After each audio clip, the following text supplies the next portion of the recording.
दोस्तों, इस कहानी में मैं आपको अपना नाम नहीं बताना चाहता, पर जो आज मैं कहानी आप सभी को बताने जा रहा हूं वो मेरे दोस्त ने मुझे बताई थी। उसके साथ घटी हुई ये बिल्कुल सच्ची कहानी है। वो आज भी जब उस रात के बारे में सोचता है तो उसके रोंगटे खड़े हो जाते हैं। दोस्तों, कभी कभी हमारे साथ कुछ ऐसा घटित हो जाता है जिसे देखने के बाद हम काफी सहम जाते हैं। इसी कारण हम अपने काम पर भी ठीक से फोकस नहीं कर पाते। इसी तरह मेरा एक दोस्त था जिसका नाम रोहित था। उसने अपनी पूरी पढ़ाई कर ली थी, पर उसे कहीं पर भी नौकरी नहीं मिल रही थी। साथ ही वो अपने परिवार में सबसे बड़ा भी था, तो उस पर घर की जिम्मेदारियां भी थी। काफी कोशिशों के बाद जब उसे कहीं भी नौकरी नहीं मिली तो उसने सोचा कि उसे पेंट की दुकान खोल लेनी चाहिए। तब जाकर बहुत सोच विचार करके उसने कलर पेंट की दुकान खोली। दोस्तों, वो ठीक मेरे घर के पास ही रहता था, तो हम लोग काफी अच्छे दोस्त थे। दोस्तों, एक रात की बात है। उसे रात के करीबन 2:30 बजे किसी का फोन आया था। फोन पर किसी आदमी की आवाज थी। उसने कहा, क्या मेरी रोहित जी से बात हो रही है? मेरे दोस्त ने हाँ में जवाब दिया। रोहित ने उससे सवाल भी किया। उसने उससे पूछा कि आपको क्या काम है? तो उस आदमी ने कहा, भाई मुझे पेंट के डब्बे चाहिए, क्या इस वक्त मिल सकेंगे? मेरे दोस्त ने जवाब दिया और कहा कि भाई साहब, आपको पेंट के डब्बे मिल तो जाएंगे, लेकिन मुझे कुछ एक्स्ट्रा पैसे देने पड़ेंगे। ये बात सुनकर उस आदमी ने कहा, जी बिल्कुल, मैं देने के लिए तैयार हूं, क्योंकि मुझे बहुत ज्यादा जरूरत है और आपकी दुकान भी मेरे घर के पास में ही है। मैं आपको वहीं पर मिलता हूं। इतना कहकर उसने फोन काट दिया। इसके बाद मेरा दोस्त देर रात 2:45 पर घर से दुकान के लिए निकल गया। दोस्तों, वो नहीं जानता था कि उसे वहां पर किसी मुसीबत ने बुलाया है। जब वो अपनी दुकान पर पहुंचा तो उसे वहां कोई दिखाई नहीं दिया था। थोड़ी देर इंतजार करने के बाद दोस्त ने सोचा कि उसको फोन करता हूं, लेकिन जिस नंबर से फोन आया था उस पर फोन लग नहीं रहा था। वो लगातार उसे फोन मिलाए जा रहा था, लेकिन बार बार उस आदमी का फोन बंद आ रहा था। इसके बाद उसने सोचा कि मैं घर चला जाता हूं। वो वापस अपने घर के लिए निकल चुका था, पर वो जैसे ही आधे रास्ते तक पहुंचा कि अचानक उसी नंबर से उस आदमी का फोन आया। उस आदमी ने कहा, भाई साहब, आप पहुंचे नहीं दुकान पर, मैं तो आपकी दुकान पर खड़ा हूं। ये सुनकर मेरा दोस्त आधे रास्ते से ही लौटकर दुकान की तरफ चला गया। फिर जब वो दुकान पर पहुंचा तो इस बार भी वहां कोई नहीं था। ये देखकर उसे बहुत अचंभित हुआ। उसे उस वक्त बहुत ज्यादा गुस्सा आ रहा था। साथ ही उसने ये भी सोचा कि शायद मेरे साथ कोई मजाक कर रहा हो, और ये जो कोई भी है इसे तो मैं कल सुबह देखूंगा। फिलहाल अभी मैं घर चला जाता हूं। इसके बाद वो जैसे ही दुकान से थोड़ा आगे ही गया होगा, ठीक वहां पर एक बरगद का पेड़ था। जब वो उस बरगद के पेड़ के पास पहुंचा तो उसे किसी की आवाज सुनाई दी। वो आवाज किसी लड़की की थी। उसने कहा, रोहित, जरा यहां आना। मेरे दोस्त ने पीछे मुड़कर देखा तो वहां पर कुछ भी नहीं था। उसने सोचा कि शायद ये मेरा वहम होगा, लेकिन कुछ ही मिनट बाद उसे वही आवाज दोबारा सुनाई दी। तो वो तुरंत पीछे मुड़ा, और जब उसने पीछे मुड़कर देखा तो कसम से वो देखता ही रह गया। उसने देखा कि वहां पर कोई लड़की खड़ी है जिसकी आंखें एकदम लाल थी। ऐसा लग रहा था कि आंखों में खून भरा हो। वो मेरे दोस्त को घूर रही थी और उसके बाल भी बड़े लंबे लंबे और खुले हुए थे। मेरा दोस्त ये सब देखकर काफी ज्यादा डर गया था। उसके हाथ पैर एकदम कांपने लगे थे। इसके बाद वो वहां से तेजी से भागने लगा, और भागते भागते जब उसने पीछे मुड़कर देखा तो वो चुड़ैल भी ठीक उसके पीछे पीछे आ रही थी। वैसे मैं आपको एक बात बता दूं कि मेरा दोस्त साइकिल से अपने घर जा रहा था। उस वक्त वो साइकिल को ही काफी तेज चला रहा था, और जैसे ही वो अपने घर पहुंचा वो तुरंत साइकिल से उतरा और साइकिल को ठीक से लगाए बिना ही ऐसे ही छोड़ के सीधे घर का दरवाजा खोलकर घर के अंदर घुस गया, क्योंकि वो चुड़ैल उसका पीछा करते हुए उसके घर तक पहुंच गई थी। लेकिन किसी तरह उसकी जान बच गई थी। दूसरी तरफ जब वो अपने कमरे के अंदर था तो उसने अंदर से दरवाजे पर कुंडी लगा दी थी, और वो पूरी रात भर परेशान रहा डर के कारण वो सो नहीं पाया। उसे लग रहा था कि कहीं वो खूनी आंखों वाली औरत दोबारा इस कमरे में ना आ जाए। उस वक्त वो काफी डरा और सहमा हुआ था। यकीन मानिए, उस रात के बाद मेरे दोस्त की जिंदगी ही बदल गई, क्योंकि इसके बाद अगर कभी भी किसी का फोन आए और कोई कितने भी पैसे देने के लिए मान जाए, लेकिन वो कभी ऐसी रात को अपनी दुकान खोलने नहीं गया। वो समझ गया था कि ऐसा करने से खुद की जिंदगी मुसीबत में पड़ सकती है, पर फिलहाल अब वो बिल्कुल ठीक है। दोस्तों, ये थी रोहित की कहानी, जिसकी वजह से उसे हमेशा के लिए सीख मिल गई और हमें भी ये सीख मिल गई कि पैसों का ज्यादा लालच नहीं होना चाहिए, क्योंकि ज्यादा लालच करना हमारी जिंदगी को खतरे की तरफ भी ले जा सकता है। इंसान अगर ठीक है तो पैसा कमा सकता है, पर जिंदगी नहीं तो कुछ भी नहीं। लेकिन हैरान कर देने वाली बात तो ये है कि आखिरकार आम जिंदगी में लोग वैसे भी तो जाते हैं, पर किसी के साथ ऐसा बिल्कुल नहीं होता। बाकी आप लोग तो हैं ही ये बताने के लिए कि आखिर ऐसा उसके साथ क्यों हुआ। बाकी चलते हैं हम अपनी दूसरी कहानी की तरफ। नमस्कार दोस्तों, मेरा नाम शिवम है और मैं फरीदाबाद का रहने वाला हूँ। आज जो कहानी मैं आप सभी को सुनाने जा रहा हूँ वो मेरी बुआ की लड़की की है। यकीन मानिएगा, ये बिल्कुल असली कहानी है। दोस्तों, आप सभी ने अक्सर भूतों की कहानियां सुनी होंगी, पर इस कहानी में भूत का इतना महत्व नहीं है। लेकिन ये कहानी हमारे मन में कई सवाल पैदा करती है कि आखिर वो कौन था जो कि भेष बदल कर आता था। आइए चलते हैं हम अपनी इस कहानी की ओर। दोस्तों, मेरी बुआ की लड़की का नाम कोमल है और एक दिन की बात है, मेरी बुआ की लड़की उस दिन घर में बिल्कुल अकेली थी। वो लोग फर्स्ट फ्लोर पर रहते थे। उस दिन दोपहर के समय जो लोग ग्राउंड फ्लोर पर रहते थे वो भी सो रहे थे और जो मेन गेट होता है वो भी बंद था। तो पूरे घर में वो अकेले होने के कारण बोर हो गई थी।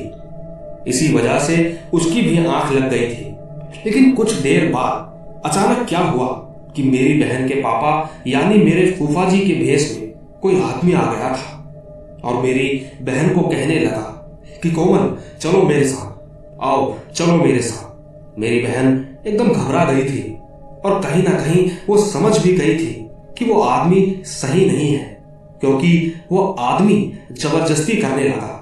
वो जबरदस्ती उसका हाथ पकड़कर ले जाने लगा, पर कई कोशिशों के बाद भी वो लेकर नहीं जा पाया, क्योंकि वो लगातार यही कह रही थी, मैं नहीं आऊंगी तुम्हारे साथ। हैरानी की बात तो ये थी कि वो अचानक गायब हो गया था। मेरी बहन ने देखा था कि उस आदमी ने कुछ मुसलमानी कपड़े पहने हुए थे। शायद इसी वजह से वो समझ चुकी थी कि वो आदमी उसके पिताजी नहीं है।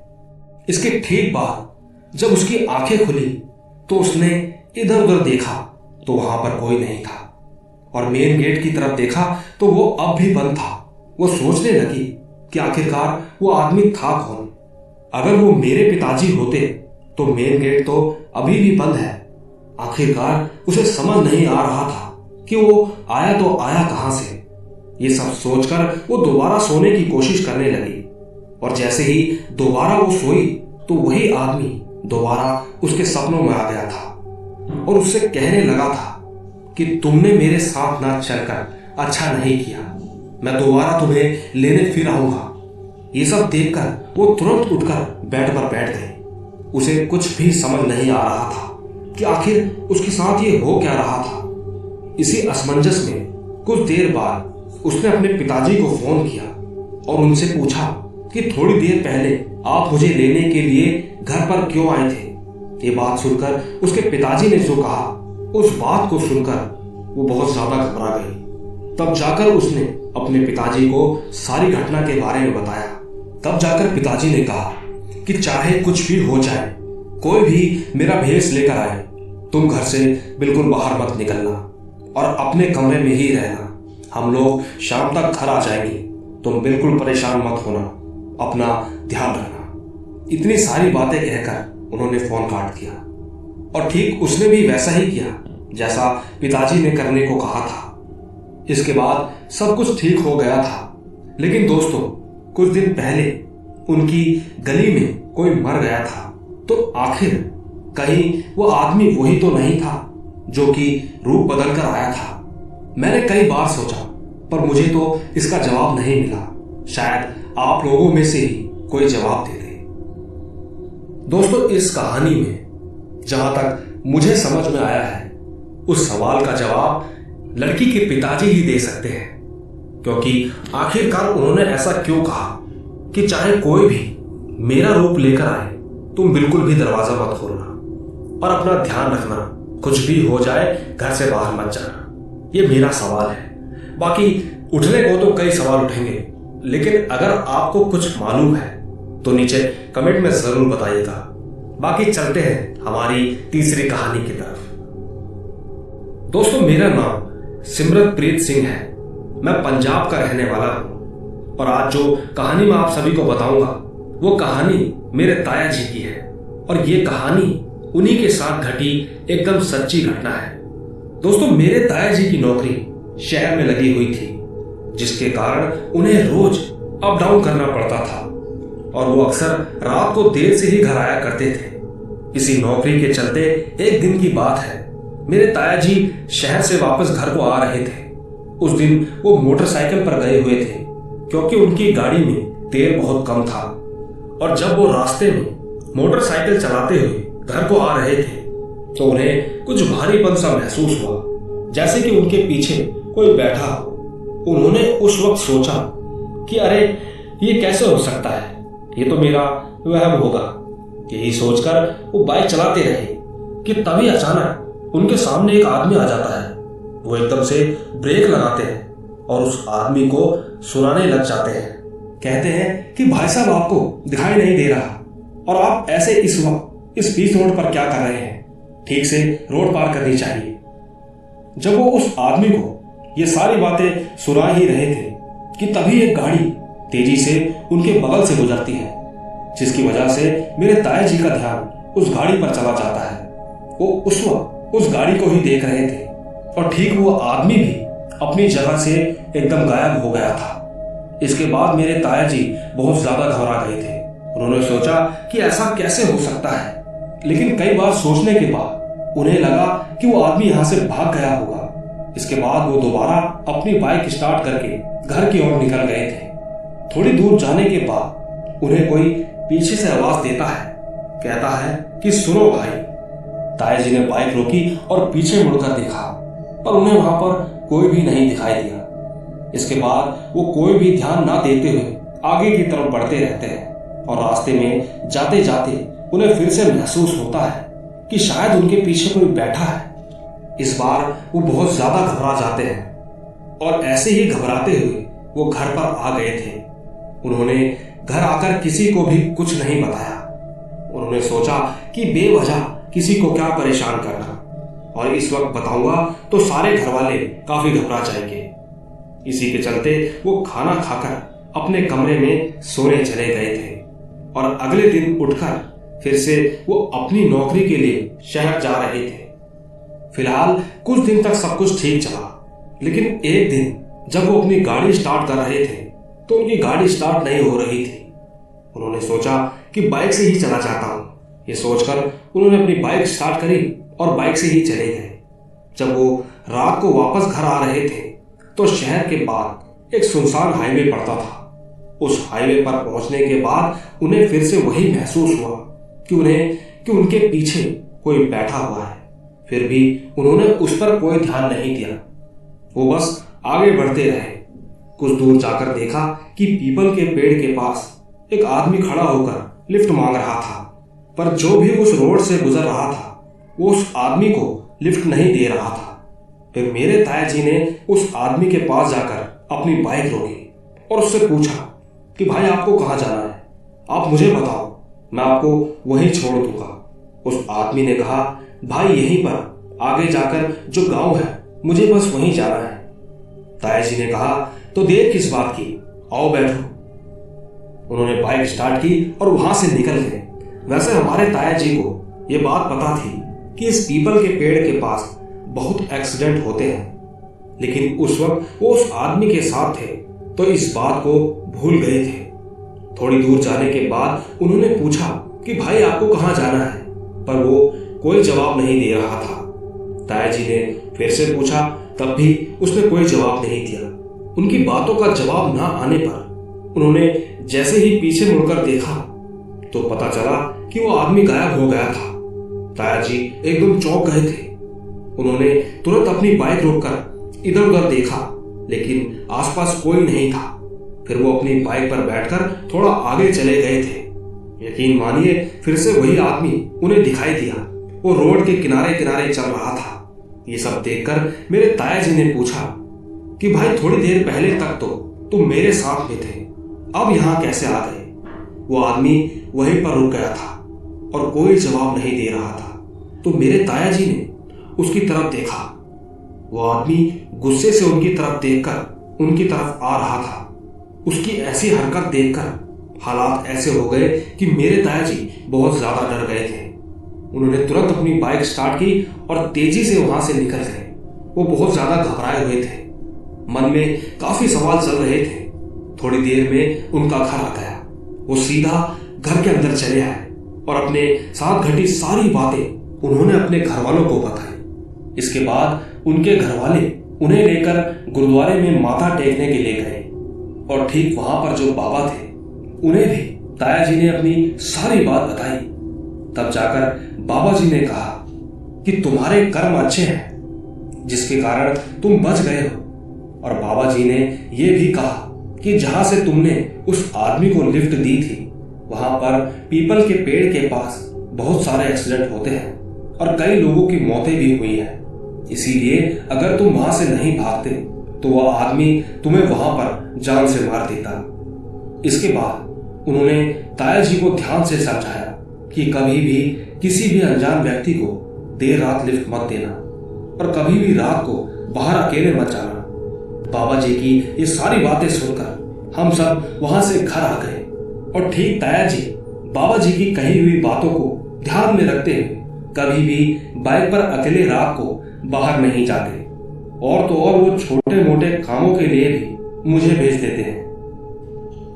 तो दोस्तों, ये थी सिमरनजीत के ताया जी की कहानी। दोस्तों, इस कहानी पर मैं ज्यादा कुछ तो नहीं बोलूंगा। हाँ, पर हमें एक सीख जरूर लेनी चाहिए कि देर रात किसी को भी लिफ्ट देने से पहले अपने मन में 10 बार सोचिएगा, क्योंकि हो ना हो अक्सर देखा गया है कि रातों में ही चोर चक्के ज्यादा घूमते हैं। हालांकि किसी की मदद करना अच्छी बात है, लेकिन थोड़ा ध्यान से।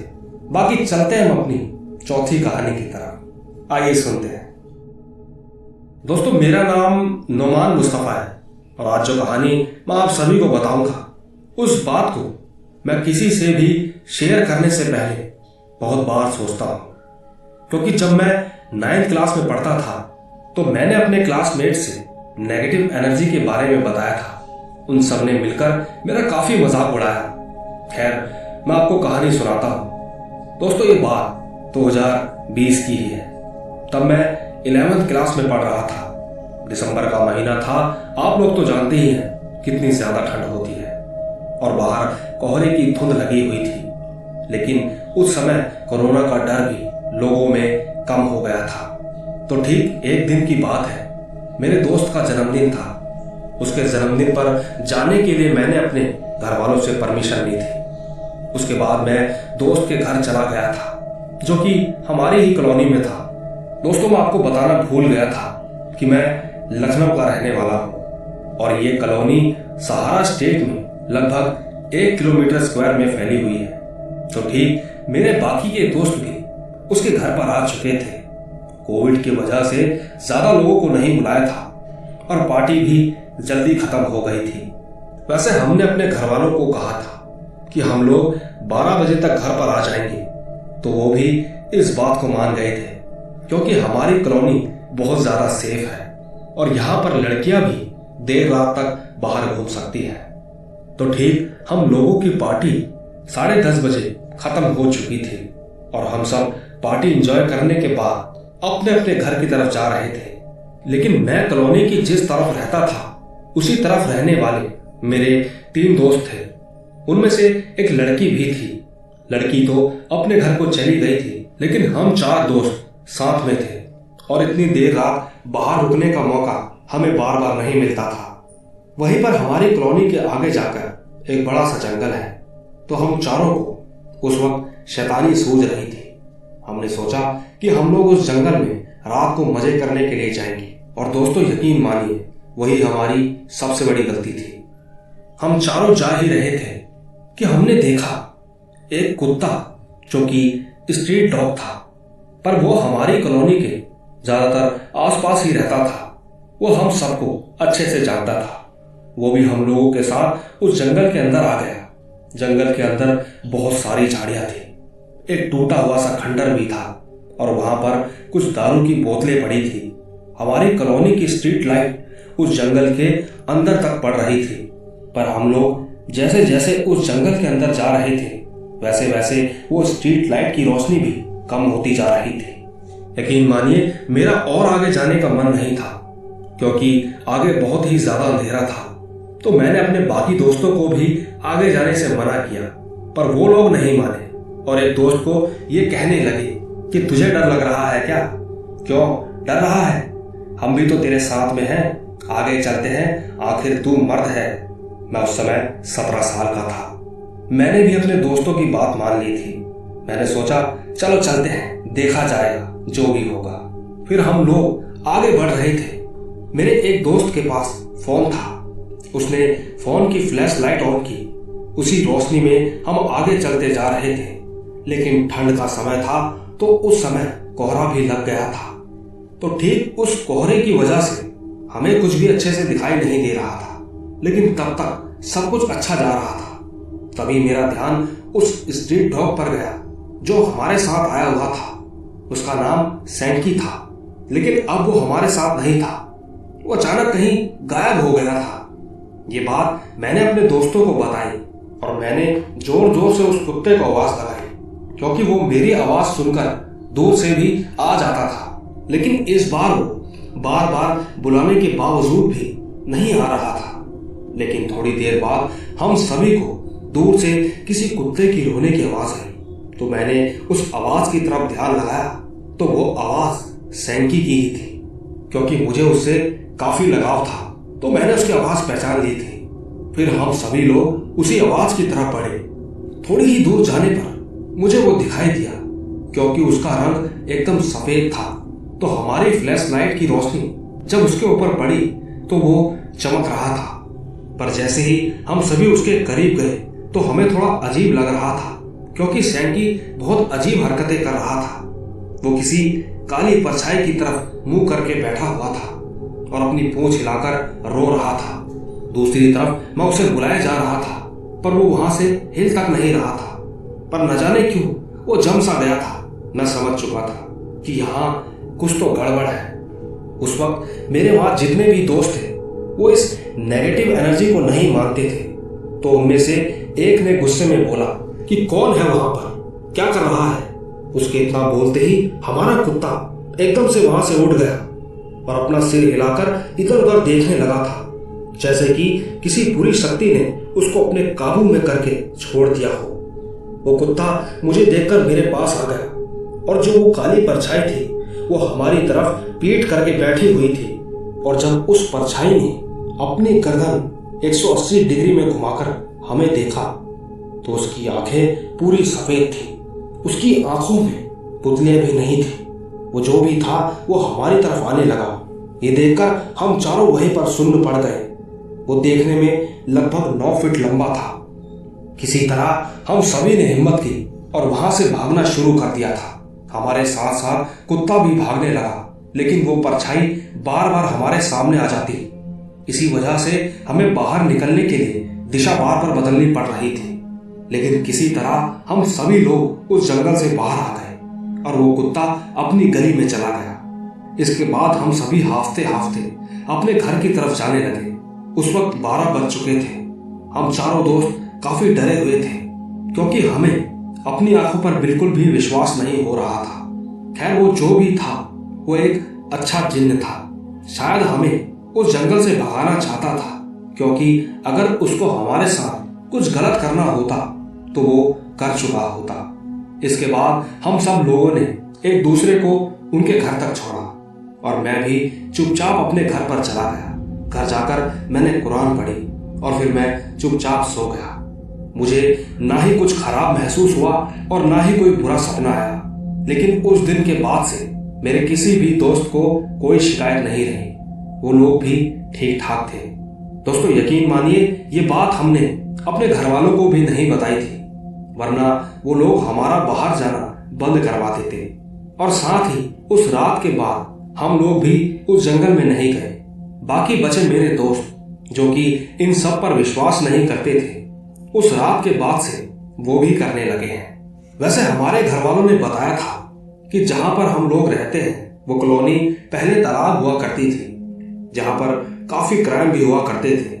यहाँ पर लोगों को मारकर उनकी लाशों को इसी तालाब में फेंक दिया जाता था। इसी तरह हमारी कॉलोनी के वॉचमैन ने भी बताया था कि उनके साथ भी रात में ड्यूटी के समय अजीबोगरीब हादसे होते थे। लेकिन तब हम लोगों ने घर वालों की बातों पर ध्यान नहीं दिया था। दोस्तों, मैं भी आपको बस इतना ही कहना चाहता हूँ कि चाहे कुछ भी हो जाए, कभी भी रात को जंगल में ना जाए और सुनसान वाली जगह पर तो बिल्कुल ही ना जाए। हमारे बड़े बूढ़े अगर कुछ कहते हैं तो उनकी बातें मान लें, क्योंकि वो हमारी भलाई के लिए ही तो कहते हैं। दोस्तों, कहानी कैसी लगी नीचे कमेंट में जरूर बताइएगा। बाकी चलते हैं हमारी 5वीं कहानी की तरफ। मेरा नाम अंश है।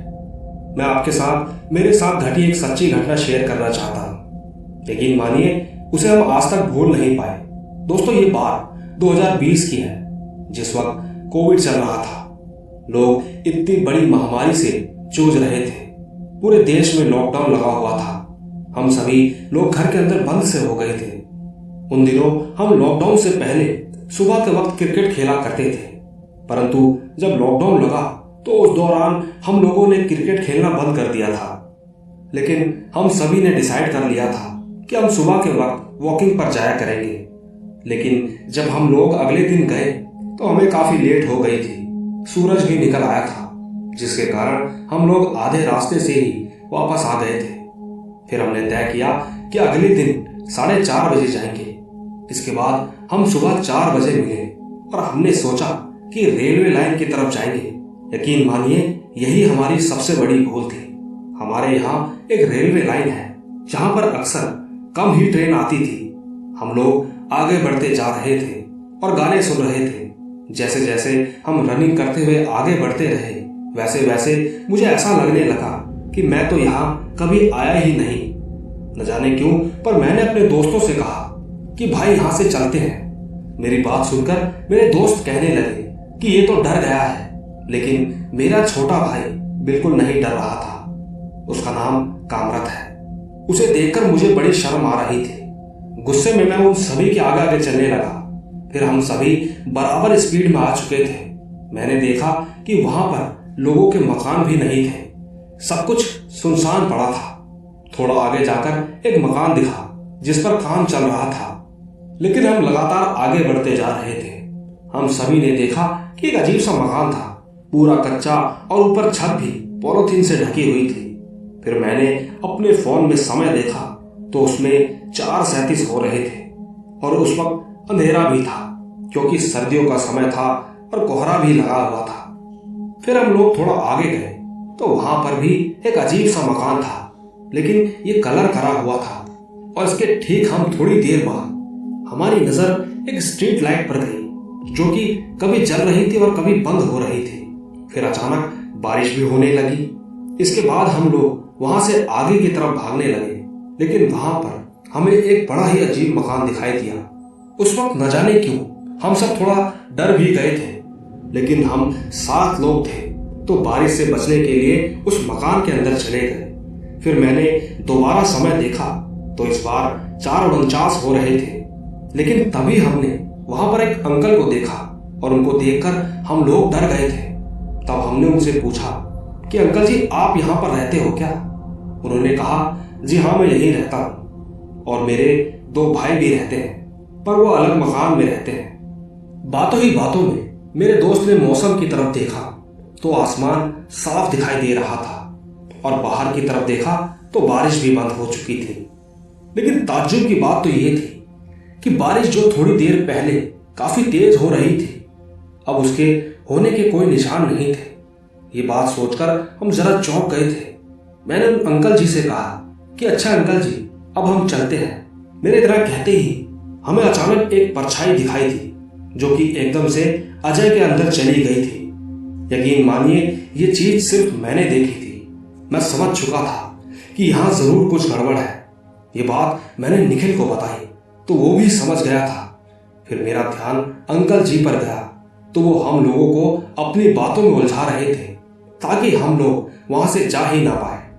वो कभी हमसे घर वालों के बारे में पूछ रहे थे तो कभी हमारी पढ़ाई के बारे में। वो हमें किसी न किसी बहाने से बार बार रोके जा रहे थे। तभी मैंने सोचा कि हनुमान चालीसा पढ़ता हूं। मैं मन ही मन हनुमान चालीसा पढ़ने लगा और अपने दोस्तों को लेकर बाहर आ गया था। इसके बाद हमें उन अंकल जी ने नहीं रोका, बस इतना ही कहा, फिर कभी आना। बाहर निकलने के बाद जब हम घर की तरफ बढ़ रहे थे तो हमने देखा कि मेरे दोस्त अजय को काफी ठंड लग रही थी, लेकिन हम धीरे धीरे सही सलामत घर पर आ गए। घर आकर जब मैंने समय देखा तो 6:16 हो गए थे। मैंने सोचा कि हमें सिर्फ आधा घंटा ही लगा, लेकिन हमें इतना टाइम कैसे लग गया। तभी अजय की माँ का फोन आता है। उन्होंने मुझे फोन पर कहा कि देखो, जब से अजय घर पर आया है तब से ये कुछ बोल नहीं रहा है, तुम हमारे घर आ जाओ। इसके बाद मैं और मेरा छोटा भाई और बाकी के सभी दोस्त मिलकर अजय के पास गए। हम सभी को देखकर अजय एकदम से घबरा गया और अजीब अजीब सी आवाजें निकालने लगा। हम लोग ये देखकर काफी ज्यादा डर गए थे। ये सब देखकर अजय की माँ ने उसे हॉस्पिटल में दिखाया। वहां से उसकी दवाइयां चलने लगी। वो दवाइयां लेने के बाद अजय की तबीयत जरा ठीक थी, लेकिन शाम को फिर से उसे बुखार आ गया और वो फिर से वैसे ही हरकतें करने लगा। ऐसे ही कुछ दिन बीत गए, लेकिन इसके बाद उसकी माँ ने एक बाबा जी को बुलाया जो हमारे शहर के बहुत बड़े बाबा थे। वो जब आए तो उन्होंने अजय को देखा और उसके पूरे शरीर पर उन्होंने एक राख सी मल दी और हम सभी दोस्तों को भी लाल रंग का धागा हाथों पर बांध दिया और हमसे कुछ सवाल किया। उन्होंने पूछा कि तुम सुबह सुबह कहाँ गए थे। फिर हमने उन बाबा जी को सारी बात बताई तो उन्होंने कहा कि अब तक तो तुम सब लोग मर गए होते, लेकिन तुम सभी साथ में थे, जिसकी वजह से उस आदमी की आत्मा कमजोर हो गई थी। ये बात सुनकर हम सबने कहा कि वहां तो एक ही आदमी था। तो बाबा जी ने कहा, नहीं, वहां एक और आदमी था जो अजय के शरीर में आ गया था। और याद करो, तुम भगवान का नाम लेकर उस मकान से बाहर आ गए थे। बाबा जी की ये बात सुनकर हमें बड़ा आश्चर्य हुआ और हमें उनकी सारी बातें अब अच्छी लगने लगी। इसके बाद हम सब दोस्त मंदिर पर गए और वहां पर कुछ पैसे भी भेंट में चढ़ाए और उसी दिन से हमने कसम भी खा ली थी कि हम कभी भी कहीं दूर टहलने के लिए नहीं जाएंगे, क्योंकि उन बाबा जी की लगाई हुई राख की वजह से हमारा दोस्त उस दिन से बिल्कुल ठीक है। साथ ही मुझे उस पर भी पूरा भरोसा है।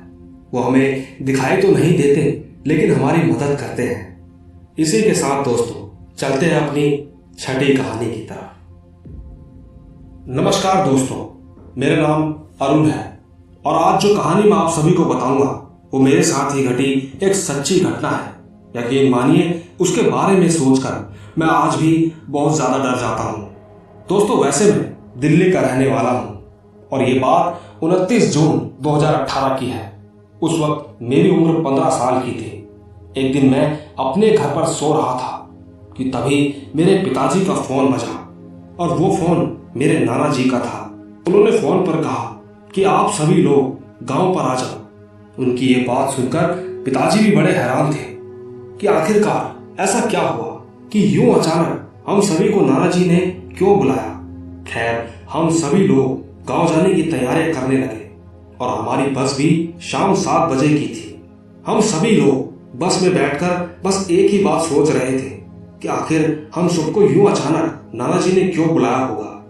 इसके बाद हम सब बस में सो गए और ठीक हमारी बस एक ढाबे पर जाकर रुकी तो मैंने अपने हाथ में पहनी घड़ी में समय देखा।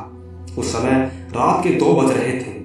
हम सारे पैसेंजर बस से उतरे लेकिन जब हम लोग बस से उतरे तो हमारी नजर पास के शमशान पर पड़ी, क्योंकि वो ढाबा शमशान के सामने ही था।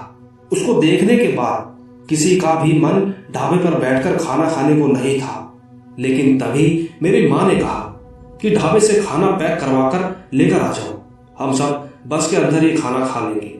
हमने भी ठीक वैसा ही किया। हमने खाना पैक करवाया और बस के अंदर ही खाना खाया।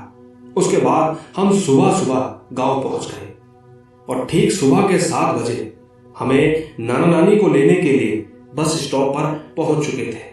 हम सब अपने नाना नानी के घर पर थे तो मेरे पिताजी ने नाना जी से पूछा कि अब बताइए क्या बात है पिताजी। यकीन मानिए, इसके बाद मेरे नाना जी ने हमें जो कुछ भी बताया उसे सुनने के बाद हम सभी के पैरों तले जमीन खिसक गई। उन्होंने बताया कि बेटा अरुण के मामा जी जिन्होंने ढाबा खोला था वो खत्म हो गए हैं। ये बात सुनकर मेरे पिताजी ने कहा कि अरे पिताजी, आप ये क्या कह रहे हैं। उन्होंने कहा, हाँ बेटा, उस ढाबे के सामने जो शमशान है उसी शमशान की वजह से ये हाल हुआ है। दोस्तों, माना जाता है कि वो शमशान श्रापित था। जो कोई भी उस शमशान के सामने से गुजरता था वो जिंदा लौटकर नहीं आया। इसी वजह से कुछ गांव के लोग एक अघोरी बाबा से मदद मांगने गए। उस अघोरी बाबा ने एक ताबीज और लंबा सा धागा दिया था। उस धागे में भोले बाबा जी की शक्तियां थी और मंत्रों से बना वो धागा ही उस शमशान की बुरी शक्तियों को रोक सकता था। उस दिन के बाद से लेकर आज तक कोई भी उस शमशान की तरफ कोई नहीं देखता है। अगर वहां से कोई भी व्यक्ति गुजरता है तो वो उस शमशान की तरफ बिना देखे ही वहां से सीधा आगे निकल जाता है। ये तो मौतों की शुरुआत ही थी। जब मामा जी ने वो ढाबा खोला था तो वो समझ चुके थे कि अब मेरी जिंदगी ज्यादा नहीं बची है। पर दोस्तों, हमें नहीं पता था कि वो ढाबा मेरे मामा जी का है और ठीक एक दिन पहले ही उनके अटैक के कारण मौत हो गई थी। अगली सुबह मैं दौड़ लगाने के लिए निकल गया था। दौड़ लगाते लगाते मुझे पता ही नहीं चला कि कब मैं उस शमशान की तरफ पहुंच गया था। वहां पहुंचने के बाद पता नहीं मुझे क्या हुआ कि मैं उस शमशान की तरफ देखता रहा और देखते ही देखते मैं उसके अंदर भी चला गया। वो धागा जो मुझे अघोरी बाबा जी ने दिया था, मैंने उसे अंदर जाने से पहले ही गले से उतार दिया था। वहां अंदर काफी अंधेरा था, काफी धूल मिट्टी थी, जिसके कारण मैं उसके अंदर ही बेहोश हो गया। मैं काफी देर तक वहीं बेहोश पड़ा रहा, लेकिन जब मुझे होश आया तो मैंने अपने हाथ में पहनी घड़ी में समय देखा तो उसमें रात के 2 बज रहे थे। और जब मैं उठा तो मेरा सर भारी सा हो रहा था। तभी मैंने देखा कि कोई काला सा आदमी और काली सी औरत मुझे घूरे जा रही थी। उनको देखकर मैं बहुत ज्यादा डर गया था और मैं अचानक वहीं पर चक्कर खाकर गिर गया। इसी के ठीक दूसरी तरफ मेरे घर वाले मुझे ढूंढते ढूंढते उस शमशान की तरफ आ गए थे, क्योंकि मैं पूरे दिन घर पर नहीं था और उन सभी को मेरी चिंता हो गई थी। दोस्तों, जब वो शमशान की तरफ आ रहे थे तो मेरे लिए भगवान से मेरी सलामती की दुआ मांग रहे थे। बेहोशी के कारण मुझे पता भी नहीं चला कि वो लोग कब उस शमशान के अंदर पहुंचे और मुझे लेकर घर आ गए। मेरे होश में आने के बाद फिर मेरे नाना जी ने मुझसे पूछा कि बेटा, तुम उस शमशान के अंदर क्या करने गए थे। मैंने जवाब दिया कि पता नहीं नाना जी, मैं तो दौड़ लगाने गया था, लेकिन जब मैं उस शमशान पर पहुंचा तो अचानक मेरी नजर उस पर पड़ी और मैं उसके अंदर चला गया और अंदर जाकर मैं बेहोश हो गया। इसके बाद मुझे पता नहीं क्या हुआ था, लेकिन नाना जी ने कहा कि कोई बात नहीं, रात काफी ज्यादा हो गई है, अभी तुम सो जाओ, कल बात करेंगे। फिर मैं अपने कमरे में सोने के लिए चला गया। मैं गहरी नींद में था। किसी ने मुझे जोर से थप्पड़ मारा। मैं काफी तेज चिल्लाने लगा और मेरी चीख सुनने के बाद बाकी सारे लोग मेरे कमरे में आ गए थे और वो सब मुझसे पूछने लगे कि क्या हुआ। मैंने उन्हें बताया कि किसी ने मुझे जोर से थप्पड़ मारा है। फिर सबकी नजरें मेरे गाल पर पड़ी तो उन्होंने देखा कि अरे, तुम्हारा गाल पर तो थप्पड़ के निशान है। मेरा गाल लाल हो रखा था, लेकिन सबने यहां वहां देखा तो उस कमरे में और कोई नहीं था। लेकिन यकीन मानिए, मेरे नाना जी समझ चुके थे। तो ठीक वो उसी वक्त आधी रात को ही उसी बाबा जी के पास गए। वहां जाकर नाना जी ने सारी बात उस बाबा जी को बताई तो उनकी बातें सुनकर वो बाबा जी समझ चुके थे। उस अघोरी बाबा ने मेरे नाना जी को एक ताबीज दिया और फिर नाना जी को लेकर अघोरी बाबा उस शमशान पर चले गए। वहां जाकर अघोरी बाबा ने भोलेनाथ जी का नाम लिया और उस शमशान को दोबारा से मंत्र पढ़कर चारों तरफ से लाल धागे से बांध दिया। इसके बाद सब कुछ ठीक पहले जैसा हो गया था। नाना जी भी घर पर आ गए थे। घर आकर उन्होंने मुझे ताबीज पहनाया और वो ताबीज आज भी मेरे गले में है। मैं इस ताबीज को बिल्कुल नहीं उतारता हूं और ठीक इसी की वजह से मैं खुद को ठीक महसूस करता हूं। तो दोस्तों, देखा आपने, ये थी अरुण की कहानी, जो कि ना चाहते हुए भी उस जगह पर पहुंच गया जहां उसे जाने के लिए मना किया था। पर दोस्तों, आपको कहानियां कैसी लग रही हैं नीचे कमेंट में जरूर बताते रहें। बाकी चलते हैं अपनी 7वीं कहानी की तरफ। दोस्तों, मैं आपको अपना नाम नहीं बताना चाहता हूं, पर आज जो कहानी मैं आपको सुनाऊंगा वो मेरे खुद के साथ घटी एक सच्ची घटना है। ये बात 2017 की है, जब मैं अपने स्कूल के बहुत पुराने दोस्त जिसका नाम शनि था उससे मिलने जा रहा था, क्योंकि उसने स्कूल छोड़ दिया था, पर वो मेरा पक्का दोस्त था। तो मैं उससे मिलने उसके घर बाय ट्रेन जा रहा था। मेरा सफर काफी लंबा था। मैं बिल्कुल अकेला जा रहा था। मैं तकरीबन 9 बजे के करीब मुजफ्फरपुर पर उतर गया। फिर मुझे वहां से आगे मोतीहारी जाना था। तो मैंने अपने दोस्त को कॉल किया तो उसने कहा कि मुजफ्फरपुर से थोड़ा आगे जाकर बेरिया पड़ता है, वहां से मोतीहारी के लिए बस पकड़ लेना। मैं एकदम अकेला था और मेरे लिए वो जगह भी एकदम अनजान थी। वहां से आसपास के लोगों से पूछते पूछते मैं बेरिया पहुंच गया। वहां से मुझे करीबन 10 बजे मोतीहारी के लिए बस मिल गई। मैंने अपने दोस्त को कॉल करके बता दिया था कि मुझे बस मिल गई है। उसने कहा कि मैं अपने मामा जी को तुझे लेने के लिए भेज दूंगा, उनके साथ सीधा घर आ जाना और जब यहाँ पहुंच जाएगा तो मुझे एक बार कॉल कर देगा। मुझे बस ने NH24 पर उतार दिया था। जब मैं उतरा तो मैंने अपने हाथ में पहनी घड़ी की तरफ देखा तो उस समय 12 बज रहे थे। वहीं पर पास ही में एक टोल बूथ भी था। मैं उसी के पास जाकर खड़ा हो गया था, लेकिन रात भी काफी हो चुकी थी। मैं अनजान शहर में बिल्कुल अकेला था तो थोड़ा डर भी लग रहा था। फिर मैंने अपने दोस्त को कॉल किया तो उसका फोन बंद आ रहा था। मुझे वहां खड़े खड़े रात के 2 बज चुके थे। मैंने दोबारा दोस्त को कॉल किया तो उस वक्त भी उसका कॉल नहीं लग रहा था। इसके बाद मैंने वहां टोल बूथ पर बैठे पुलिस वाले से पूछा कि मुझे गांव मोतीहारी जाना है तो यहाँ से कैसे जाना होगा। तब उन्होंने कहा कि यहाँ से ज्यादा दूर नहीं है, केवल 30 मिनट का रास्ता है, मगर इतनी रात को इस रास्ते से जाना और वो भी अकेले सही नहीं होगा। लेकिन दोस्तों, मैंने उन लोगों की बात को सुनी अनसुनी कर दी और मैं मैप के सहारे आगे बढ़ता चला गया। उस वक्त रास्ते में बहुत कोहरा भी था, क्योंकि सर्दियों का समय था। कोहरे की वजह से कुछ भी ठीक से नहीं दिख रहा था और मैं काफी थक चुका था। मेरी हालत थकान की वजह से खराब हो रही थी और मैं सही रास्ते पर हूं या नहीं, इस बात को पूछने के लिए भी वहां आसपास कोई भी नहीं था। फिर कुछ ही दूरी पर मुझे एक बूढ़ा आदमी दिखाई दिया। उसने इतनी ठंड में भी धोती और बनियान पहना हुआ था। मुझे इतना फर्क नहीं पड़ा, क्योंकि मुझे लगा कि ये तो गांव है, यहाँ के लोगों को ठंड नहीं लगती होगी। यही सोचकर मैंने उनके पास जाकर उनसे पूछा, पर जैसे ही मैंने अपने फोन की तरफ देखा तो उस पर मेरे दोस्त का कॉल आ रहा था। मैंने उसका कॉल उठाया तो उसकी आवाज नहीं आ रही थी। फिर फोन कट हो चुका था। इसके बाद मैंने उसको काफी बार ट्राई किया तो उसका फोन ही नहीं लग रहा था। फिर मैं उस बूढ़े आदमी की तरफ गया। वो आदमी वहां से अचानक गायब हो गया। इसके बाद मुझे लगने लगा था कि आज मैं अपने दोस्त के गांव नहीं पहुंच पाऊंगा, लेकिन मैं आगे की तरफ चलता रहा। ठंड बहुत ज्यादा हो रही थी, जिसके कारण मैं सिर्फ एक जगह पर रुककर बैठ गया था। फोन में नेटवर्क ना होने के कारण मेरा मैप भी नहीं चल रहा था। मैंने फिर देखा तो दूर से वही बूढ़ा आदमी मेरी तरफ आ रहा था। मैं भी उसकी तरफ बढ़ा। मैंने उस आदमी को नमस्ते कहा तो उसने कोई जवाब नहीं दिया। फिर मैंने उसे दोबारा कहा बाबा प्रणाम, हमें ये गांव मोतिहारी जाना था, क्या आप बता देंगे कि यहाँ से कितनी दूर है? उसने दक्षिण दिशा में इशारा किया और बोला, जल्दी जाओ। मैंने बोला, बाबा आप ऐसा क्यों कह रहे हैं?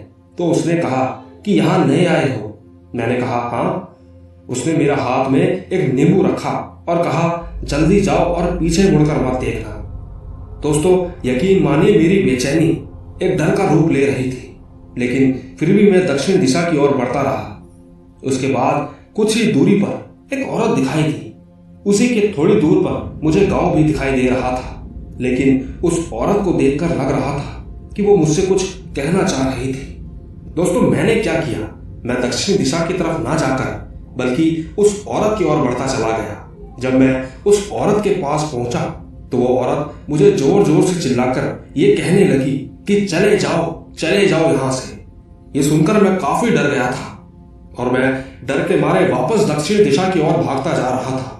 तभी मेरा पैर अचानक से किसी पत्थर पर टकरा गया और मैं नीचे गिर गया। इसके बाद एक भले आदमी ने मुझे अपना हाथ देकर उठाया। देखने में वो अच्छा इंसान लग रहा था। मैंने बोला, भाई साहब मुझे अजगरवा गांव जाना है। उसने कहा कि तुम्हें कहीं शनि राजपूत के घर तो नहीं जाना? मैंने कहा जी हाँ, पर उसे आप कैसे जानते हो? उस आदमी ने बस इतना ही कहा, मैं सबको जानता हूं। उस इंसान ने मेरा हाथ पकड़ा और आगे बढ़ता रहा। कुछ ही दूर से मुझे अपना दोस्त शनि आता दिखाई दिया। दोस्त को देखकर मेरी आंखें भर आई थी।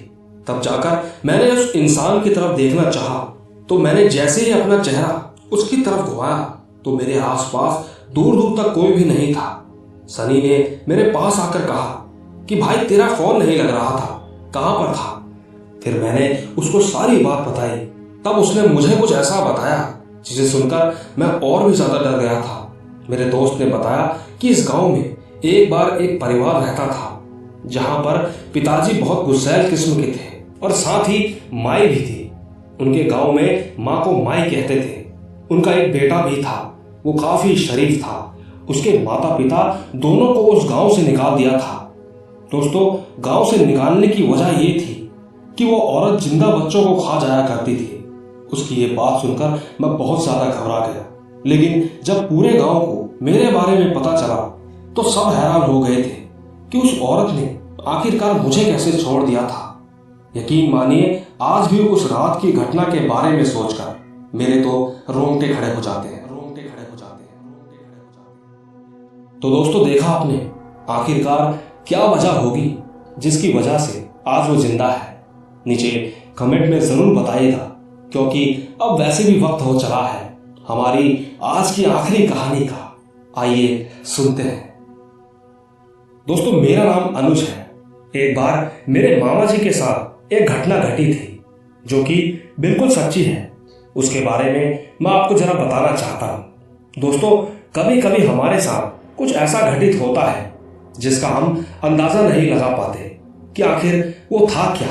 आइए चलते हैं अपनी कहानी की तरफ। दोस्तों ये हाल ही की बात है, अक्टूबर का महीना था। एक दिन मेरी नानी की शाम को बहुत ज्यादा तबीयत खराब हो गई और मेरी नानी मेरी मौसी के घर पर गई हुई थी। जब ये खबर मेरे मामा जी को पता चली तो वो मौसी के घर पर गए और वहां से नानी को गाड़ी में बिठाकर वहीं पास के हॉस्पिटल जिसका नाम जीएमसी था उसमें लेकर गए।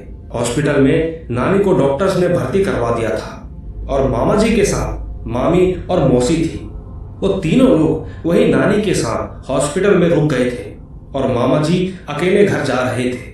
मामा जी वहां से सीधा मौसी के घर कार छोड़ने गए, क्योंकि वो कार मौसी की थी। वहां से वो अपने घर के लिए पैदल जाने लगे। दोस्तों यहाँ तक तो उनके साथ कुछ भी नहीं हुआ था। मौसी का घर मामा जी के घर से करीबन 1 किलोमीटर की दूरी पर ही था और उन दिनों सर्दी का महीना था। इतनी रात को बाहर कोई भी नहीं होता था, तो मामा जी भी ठीक घर की तरफ जा रहे थे। तभी रास्ते में उन्हें एक भिखारन दिखाई दी। वो औरत रास्ते के किनारे पर बैठकर कुछ बड़बड़ा रही थी। वैसे मैं आपको अपने मामा जी के बारे में एक बात बता देता हूँ। वो बॉडी बिल्डिंग करते थे। उसी साल उन्हें मेडल भी मिला था। तो वो इन सब बातों पर विश्वास नहीं करते थे, लेकिन हनुमान जी के भक्त थे। उस वक्त जब मेरे मामा जी ने उस भिखारी को बड़बड़ाते हुए सुना तो तो वो उसके पास जा रहे थे, पर जब उन्होंने उस भिखारी को क्रॉस कर लिया तब वो भिखारी तेज तेज हंसने लग गई। फिर मेरे मामा जी को कुछ संदेह हुआ तो वो पीछे मुड़कर देखने लगे, पर अब भी वो भिखारी वहीं पर बैठी थी। उसके बाद वो वहां से चलने लगे और ठीक जैसे ही वो 20 कदम आगे ही गए होंगे तो उन्होंने फिर से मुड़कर देखा तो उन्होंने देखा कि वो भिखारी उनके पीछे ही आ रही थी। मेरे मामा जी और तेज तेज चलने लगे और वो औरत भी ठीक पीछे पीछे ही आ रही थी। न जाने क्यों पर वो उनका पीछा ही नहीं छोड़ रही थी। लेकिन तभी वहां अचानक कुत्ते पता नहीं कहां से आ गए और वो कुत्ते उस भिखारी को देखकर उस पर भौंकने लगे। इसके बाद जब मामा जी ने पीछे मुड़कर देखा तो इस बार वो भिखारी वहां पर नहीं थे। एक कुत्ता मामा जी के पैर के ऊपर चढ़ गया था और वो ठीक उसी तरफ जिस तरफ से भिखारी आ रही थी वही देखकर भौंके जा रहा था। वो कुत्ता मेरे मामा जी के आगे खड़ा हुआ था। कुछ देर बाद उन्हें उनके कंधे पर एक हाथ महसूस हुआ। वो तुरंत पीछे मुड़े। उन्होंने देखा कि उन्हीं का एक दोस्त था और फिर मामा जी ने जब इधर उधर देखा तो वो भिखारी कहीं पर भी नहीं थे। देखते ही देखते वो कुत्ते भी अचानक कहीं गायब से हो गए। इसके बाद ठीक उन्होंने अपने दोस्त को सारी बात बताई। उनका दोस्त भी एकदम हैरान था कि आखिर ये सब क्या हुआ। सच कहूं तो उसको बिल्कुल भी यकीन नहीं आया। उसे लगा कि रात का समय है, ये मुझे यूं ही डराने के लिए कह रहा होगा, लेकिन सच्चाई तो बस मामा को ही पता थी। मेरे मामा जी का कहना है कि वो भिखारी तक तो ठीक था, लेकिन अचानक से कुत्तों का आ जाना और उनके देखने पर उस भिखारन का एकदम से गायब हो जाना, वो सब क्या था। और ठीक उनके दोस्त के आते ही उन कुत्तों का भी अचानक से वहां से चले जाना। यकीन मानिए उनके सवालों का जवाब उनके हिसाब से किसी के पास नहीं है, पर वो चाहते हैं कि अगर आप में से कोई भी इस बारे में जानता है तो नीचे कमेंट करके जरूर बताइएगा। बाकी दोस्तों, हमारी आज की कहानियां आपको कैसी लगी? अगर आपको ये कहानी अच्छी लगी हो तो इसे लाइक, शेयर और कमेंट तो जरूर कीजिएगा, क्योंकि आप तो जानते ही हैं मैं आपका कमेंट में इंतजार करता रहता हूं। बाकी मिलता हूं आपको अगली कहानी में। तब तक के लिए बाय बाय।